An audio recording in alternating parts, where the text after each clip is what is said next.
আজকে আমি বানাচ্ছি চিংড়ি মাছ ভাপা। চিংড়ি মাছ আমার ধুয়ে নেওয়া হয়ে গেছে। চিংড়ি মাছ ভাপা করতে লাগছে সর্ষে, কাঁচা লঙ্কা আর সর্ষের তেল, হলুদ আর নুন।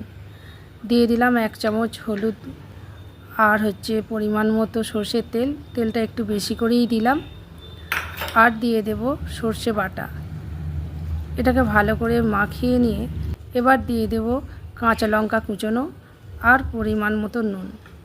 এই চিংড়ি মাছ ভাপা দিয়ে প্রথম ভাতে খেলে ভীষণ ভালো লাগে, মনে হবে যে পুরো ভাতটাই আমি চিংড়ি মাছ ভাপা দিয়েই খেয়ে নিই।